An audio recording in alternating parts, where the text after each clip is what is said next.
بسم اللہ الرحمن الرحیم۔ ہر چیز نظر بد نہیں ہوتی، ہماری اپنی ناکامیاں بھی ہوتی ہیں، ہماری حسن تدبیر کی کمی بھی ہوتی ہے، ہماری بیوقوفیاں بھی ہوتی ہیں، ہمارے بلنڈرز بھی ہوتے ہیں، ہماری نااہلی بھی ہوتی ہے۔ بہرحال نظر بد حق ہے، نظر بد لگتی ہے۔ نظر بد احادیث کے مطابق ایک انسان کو قبر تک بھی پہنچا سکتی ہے اور ایک اونٹ کو ہنڈیا تک بھی پہنچا سکتی ہے۔ ہم نے اس کو سمجھنا ہے، اس کی فلسفی، نظر لگنے کا پروسیس کیا ہوتا ہے، کن کن صورتوں میں نظر لگ سکتی ہے، ہم نے ان سے بچنا کیسے ہے، یہ ہم سمجھیں گے آج کی اس ویڈیو میں۔ سب سے پہلے یہ سمجھ لیں کہ نظر صرف دیکھنے سے نہیں لگتی، نظر سوچ سے بھی لگ سکتی ہے۔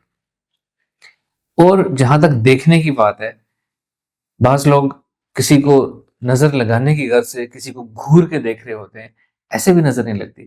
نظر لگتی ہے جب انسان اپنی بے دھیانی میں ہوتا ہے، جب کوئی انسان اپنے خیالوں میں گم بے دھیانی میں کسی دوسرے کے بارے میں سوچ رہا ہے، اس کی اچھائیاں، اس کی کامیابیاں، یا دیکھ رہا ہے اس کو براہ راست، یا سوچ رہا ہے، اس وقت نظر لگ سکتی ہے۔ کیونکہ نظر لگنے کی جو فریکوینسی ہے نا، وہ الفا اسٹیٹ آف مائنڈ ہے۔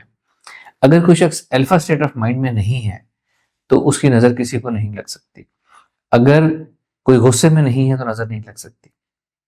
اب آپ سوچیں کہ آپ اپنی کوئی تعریف کر رہے ہیں، اپنے کوئی کارنامے، لوگوں کو اچیومنٹس بتا رہے ہیں، اور محفل میں ایک شخص خاموشی سے بے دھیانی میں بیٹھا آپ کی بات سن رہا ہے، تھوڑا سا ڈسوسیٹ سا ہو کے آپ کی بات سن رہا ہے، کہ وہ پوری طرح اٹینٹیو بھی نہیں ہے اور محو ہو کے آپ کی بات سن رہا ہے، یہ وہ اسٹیٹ ہوتی ہے جہاں نظر لگتی ہے۔ اسی طرح اگر آپ غائبانہ کسی محفل میں ڈسکس ہو رہے ہیں، کوئی آپ کا چاہنے والا آپ کا ذکر کر رہا ہے اور وہاں کوئی حاسد بیٹھا ہے، وہ بھی اسی طرح گم، اپنے خیالوں میں گم، اس شخص کی زبان سے آپ کی تعریف سن رہا ہے، تو یہ وہ اسٹیٹ ہوتی ہے جہاں پہ نظر لگ سکتی ہے۔ تو سب سے پہلی بات، نظر الفا اسٹیٹ میں لگتی ہے۔ نظر صرف دیکھنے سے نہیں، سوچنے سے بھی لگ سکتی ہے۔ نظر لگنے کی صرف اور صرف ایک ہی وجہ ہوتی ہے، وہ ہوتی ہے حسد۔ اور یہ اتنی بری چیز ہے کہ قرآن پاک میں اللہ نے ایک براہ راست آیت نازل فرمائی، ہمیں سکھایا گیا کہ میں پناہ مانگتا ہوں حسد کرنے والے سے جب وہ حسد کرنے لگے۔ اب دلچسپ بات یہ ہے کہ ہمیں یہ نہیں پتہ چلے گا کہ کب کوئی حسد کر رہا ہے، تو ہم نے کیا کرنا ہے؟ ایک تو ہر وقت پناہ مانگنی ہے حسد کرنے والے سے، اور دوسرا ہم نے حسد کرنے والے کو حسد کے مواقع نہیں دینے۔ اب وہ مواقع کیسے نہیں دینے؟ کہ ہم نے اپنی پرائیویسی مینٹین کرنی ہے، ہم نے اپنا ڈیٹا، اپنی تصاویر، اپنی اچیومنٹس، اپنے کارنامے، اپنی ہیپینس کو تصویری شکل میں یا ویڈیو کی شکل میں ہم نے سوشل میڈیا پر پوسٹ نہیں کرنا۔ جتنا آپ پوسٹ کریں گے اتنی ہی نظریں آپ کو دیکھیں گی، اتنی ہی سوچیں آپ کے بارے میں سوچیں گی، اور ان میں حاسدین ہیں تو وہ الفا اسٹیٹ میں آپ کی ویڈیو دیکھیں گے، الفا اسٹیٹ میں آپ کی تصاویر دیکھیں گے، اور نظر لگنے کے امکانات بہت زیادہ ہوں گے۔ دوسری بات، آپ نے اپنے کارنامے خود سے لوگوں کو نہیں بتانے۔ اس کا شوق اگر آپ کے اندر ہے تو اس کو ختم کر دیں۔ جب آپ خود سے لوگوں کو اپنے کارنامے بتاتے ہیں، اچیومنٹس بتاتے ہیں بار بار، تو اس وقت بھی یہ سننے والے بھی لوگوں میں ایسے خاموش لوگ ہوں گے جو الفا اسٹیٹ میں ہیں اور حسد سے آپ کی بات سن رہے ہیں، نظر لگ سکتی ہے۔ اور وہ کام جو آپ نے مستقبل میں کرنے ہیں، پلان کر لیے ہیں، بڑی چیزیں پلان کر لی ہیں، اپنے ارادے، اپنی پلاننگ، اپنی گول سیٹنگ، وہ بھی لوگوں کو شیئر نہیں کرنی ہے آپ نے، جب تک وہ ایک خاص حد تک مکمل نہ ہو جائے۔ یہ احادیث مبارکہ کا مفہوم بھی ہے کہ اپنی کامیابی جو ہے وہ اپنے پلانز کو خفیہ رکھ کے حاصل کریں۔ تو ہم نے اپنے پلانز لوگوں کو شیئر کریں گے تو نظر لگے گی، اور نظر لگے گی تو ہمارے پلان دھرے کے دھرے رہ جائیں گے، ہم ان کو ایگزیکیوٹ بھی نہیں کر پائیں گے۔ خاموشی سے ایگزیکیوٹ کرنا ہے۔ Let your success make noise. ایک آخری وجہ نظر لگنے کی، وہ لوگ جو یہ پسند کرتے ہیں، جو یہ چاہتے ہیں کہ وہ فیمس ہو جائیں، مشہور ہو جائیں، لوگ ان کے بارے میں باتیں کریں، لوگ ان کو اپنی محفلوں میں ڈسکس کریں، وہ جہاں جائیں سینٹر آف اٹریکشن بن جائیں، محفل کی جان بن جائیں، لوگ ان کو فالو کریں، لوگ ان کو چاہیں، ان کو پسند کریں، ان کے بارے میں گفتگو کریں۔ اس چاہت سے کیا ہوتا ہے؟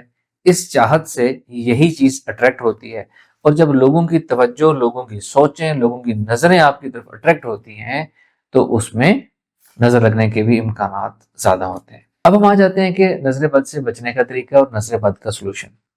سب سے پہلے جو ابھی ہم نے بات کی کہ آپ نے یہ وش نہیں کرنی کہ جی لوگ مجھے چاہیں، لوگ مجھے پسند کریں، لوگ مجھے دیکھیں، بار بار سینٹر آف اٹریکشن بنائیں۔ اس کی جگہ آپ ایک دوسری ایک اسٹریٹجی اڈاپٹ کر سکتے ہیں، اور وہ یہ ہے کہ خاموشی سے کامیاب ہونا، لوگوں کی نظروں میں آئے بغیر کامیاب ہونا، گوسپ بنے بغیر کامیاب ہونا، کامیابی کی بلندیوں تک پہنچنا۔ یعنی کہ دنیا کو نہیں پتا کہ آپ کامیاب ہیں، لیکن آپ اتنے کامیاب ہیں کہ وہ تمام چیزیں جو آپ کو زندگی میں چاہیے وہ سب حاصل ہیں آپ کو پیسہ، گھر، اچھے ریلیشن، سکون، خوشی، آپ کی زندگی میں آسانی آ گئی ہے، زندگی میں سکون آ گیا ہے، زندگی میں خوشی آ گئی ہے، آپ جو چاہیں کر سکتے ہیں۔ دنیا کو نہیں پتا کہ آپ اتنے کامیاب ہیں۔ تو اس طریقے سے خاموشی سے کامیابی کی اسٹریٹجی اپنائیں، نیت یہ رکھیں کہ میں نے خاموشی سے کامیاب ہونا ہے لوگوں کی نظروں میں آئے بغیر، اور اس نیت کو اپنے اندر زندہ رکھیں۔ اس نیت کو زندہ رکھنے سے کیا ہوگا؟ ہپنوسس ہو جائے گا، آپ کا لاشعور آپ کو ایسے ہی لوگوں کی نظروں میں آئے بغیر کامیاب کر دے گا۔ اور دوسرا طریقہ جو اورا انرجی کا میں بتاتا ہوں کہ اپنی اورا انرجی ایکسرسائز جو شخص انسان 2 دفعہ روزانہ کرے نا، وہ ہر قسم کے جادو سے بھی روزانہ بچے گا، ہر قسم کی نظر بد سے بھی بچے گا۔ اور اس کا طریقہ یہ ہوگا کہ پہلے آپ نارمل اورا انرجی ایکسرسائز کریں، جس کے لیے میں 3 پوائنٹس بتاتا ہوں۔ ہیڈ، ایبڈومن، چیسٹ انرجی نکالیں۔ پھر آپ کیا کریں، جب آپ اورا انرجی نکالنے میں ماہر ہو گئے ہیں، اب آپ نے صرف نیت کرنی ہے کہ میں نے اپنے بزنس کا اورا بوسٹ کرنا ہے تو بزنس بوسٹ ہوگا، میں نے اپنے فائنینسز کا اورا بوسٹ کرنا ہے، فائنینسز بوسٹ ہوں گے، میں نے اپنی عزت کا اورا بوسٹ کرنا ہے تو عزت بوسٹ ہوگی۔ اور پرٹیکولرلی نظر بد سے بچنے کے لیے میں نے اپنی حفاظت اور سیفٹی کا اورا بوسٹ کرنا ہے، نیگیٹیوٹی سے بچنے کا اورا بوسٹ کرنا ہے، نظر سے بچنے کا اورا بوسٹ کرنا ہے۔ یہ نیت کر کے آپ انرجی جب نکالیں گے نا، تو جتنی نظریں ہوں گی راستے میں، جتنے حاسدین کی انٹینشنز ہوں گی، سب واش ہو جائے گا، اس کے اسپرچل ایفیکٹس ختم ہو جائیں گے، ان کی انرجی زیرو ہو جائے گی۔ اور یہ کام آپ روز کریں تو آپ نظر بد سے محفوظ رہ سکیں گے۔ Thank you.